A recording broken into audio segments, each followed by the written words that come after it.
Você já chegou a pensar sobre a sua jornada de trabalho? Vivemos praticamente um reflexo das décadas anteriores. Mas não se engane, as mudanças dependem exclusivamente de nós. Desde seu início, o conceito do trabalho carrega uma carga muito pesada, já que o mesmo era diretamente ligado ao sofrimento e à escravidão. Ao longo dos anos, com o capitalismo se desenvolvendo nas sociedades, o trabalho deixou de ser apenas uma ferramenta de sobrevivência e se tornou também parte da personalidade das pessoas.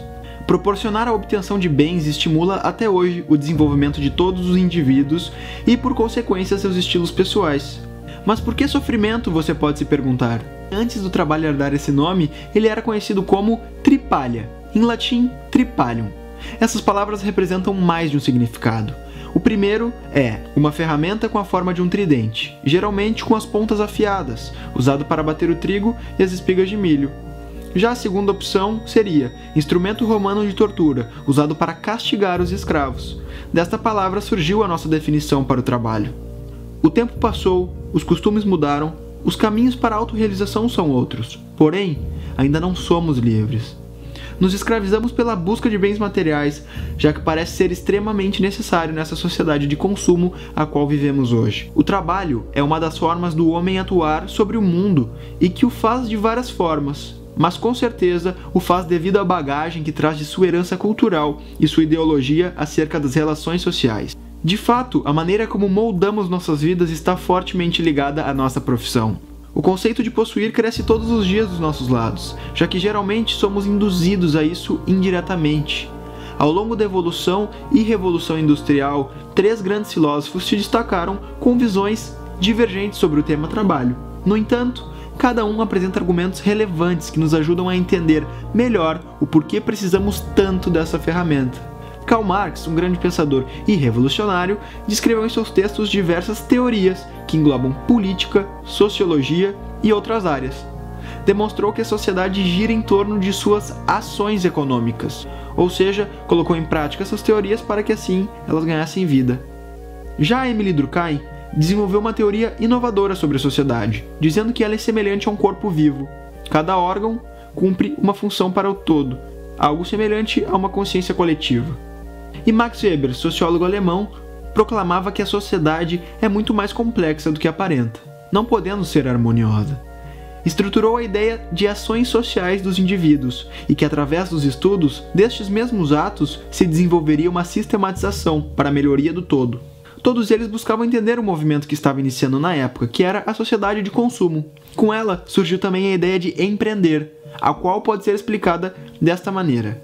O empreendedor é aquele que destrói a ordem econômica existente, pela introdução de novos produtos e serviços, pela criação de novas formas de organização ou pela exploração de novos recursos materiais.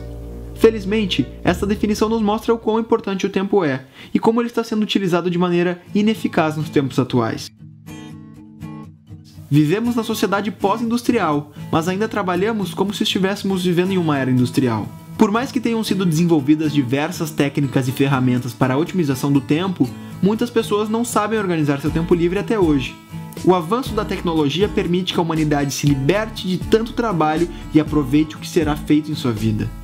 A principal diferença entre as pessoas que aproveitam esse tempo para as que não aproveitam é possuir uma visão de longo prazo. Temos que mudar nossa noção de tempo disponível para gerar energia ao ócio.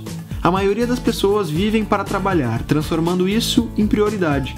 Visando melhores condições financeiras, as pessoas trabalham muito e por conta dessa escolha, o estresse ganha cada vez mais espaço nas suas vidas, prejudicando de uma maneira extrema a criatividade, que desenvolve as ideias mais importantes e significativas para a sociedade. A criatividade é o maior capital dos países ricos. Eles vivem literalmente de ter ideias. Os Estados Unidos não é a maior potência apenas por ter a maior força militar do planeta, mas sim por gerar todos os anos mais patentes industriais e direitos autorais do que o Japão e a Europa juntos. Domenico de Masi mostra que a solução de nossos problemas pessoais e financeiros não estão ligados à carga horária, já que nada adianta utilizarmos praticamente todos os nossos esforços em ocupações com pouco prospecto de futuro. No momento que conseguimos manipular o nosso tempo livre de maneira útil, temos uma visão diferente sobre as coisas que realmente nos fazem feliz e conseguimos utilizá-las para atingir a nossa realização pessoal. Conseguir enxergar que o tempo livre é poder criar coisas boas tanto para a sua vida quanto para a vida de todos em sua volta, e é um ponto muito importante de ser visto. Empreender não significa apenas ter autonomia, mas sim ter a certeza de que seus ideais irão realmente conduzir o rumo da sua vida, transparecendo realmente quem você é.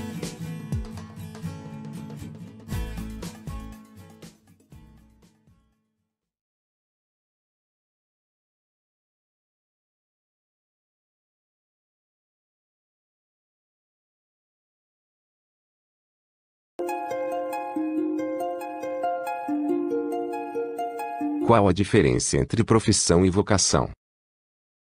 Vocação e profissão são sinônimos de serviço, mas não são a mesma coisa. Vocação vem do latim vocare, que significa chamado ou chamar.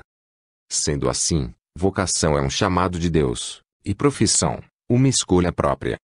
Vocação é ser, Deus te chama a ser algo, ser pai, ser mãe, ser sacerdote, e etc.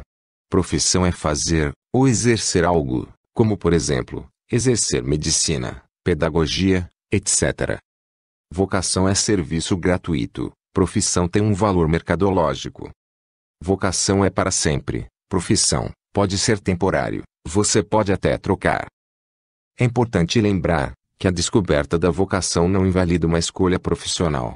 Compreender sua missão diante do reino de Deus também ajuda na hora de optar por uma carreira profissional.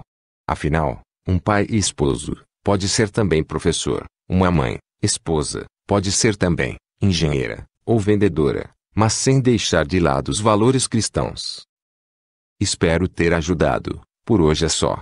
Para mais informações, curta a breve catequese no Facebook. Até a próxima catequese. Que Deus nos abençoe.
Convidamos crianças e jovens de diferentes idades e classes sociais para responderem à famosa pergunta: o que você quer ser quando crescer?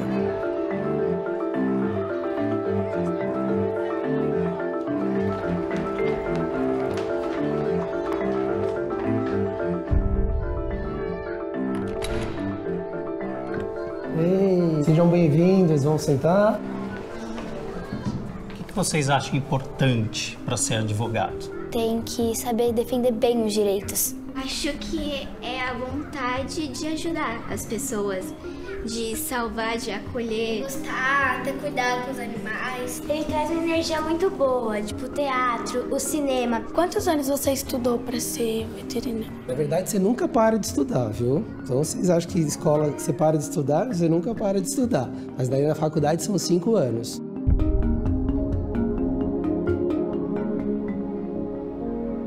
O jovem brasileiro sonha em ser tudo, menos professor. Somente 2,4% da juventude do país quer atuar nessa profissão.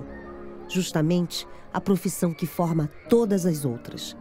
Teve alguém importante para você se tornar veterinário? Teve uma professora minha. Nossa, era...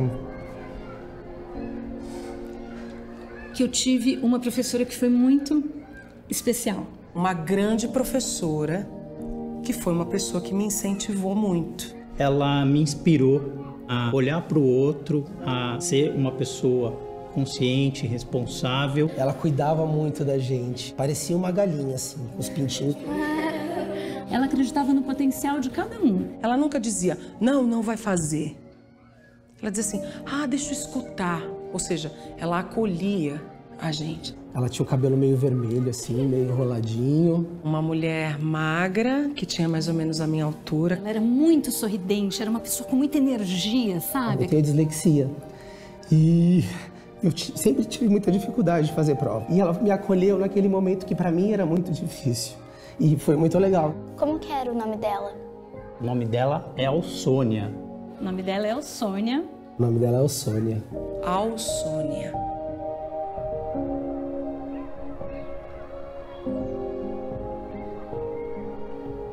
Alsônia é uma professora brasileira que, em mais de meio século de magistério, contribuiu para a educação de milhares de crianças e adolescentes. Agora, adultos formados, seus ex-alunos preparam uma homenagem surpresa para ela, usando máscaras com fotos de quando eram mais jovens.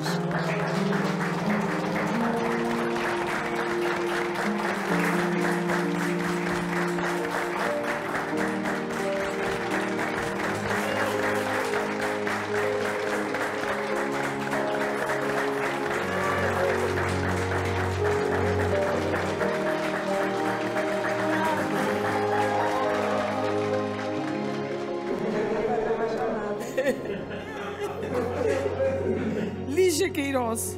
Presente. Alsônia, eu sempre fiquei muito intrigada quando eu era criança. Como você conseguia saber tanto dos seus alunos? Você olhava pra gente e já sabia tudo. E agora eu me tornei médica e eu entendo que a gente só pode saber das pessoas quando a gente tem afeto e amor e carinho. E aí eu entendi tudo. Obrigada por tudo. Presente. Eu sou cantora e se tem uma coisa que você me ensinou muito foi abraçar as pessoas e foi sobre ética. Obrigada, Alsônia. Muito obrigada. Você me ensinou que o senso de justiça está em todas as profissões. Isso eu só podia aprender com você. Você me deu a mão e me incentivou a tudo que eu consegui fazer até hoje. Obrigado. Muito obrigado. Muito obrigada. Obrigada. Obrigado, professor. Muito obrigada. Muito obrigada por tudo. Eu não me furto de fazer declaração de amor. Sem educação séria, ética, de compromisso, amorosa, nada vai acontecer. Portanto, a gente tem que continuar valorizando essa educação, essa que torna possibilidade de uma vida melhor. Obrigada.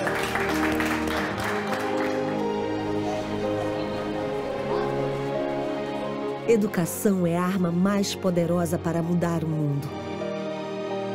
Valorize o professor.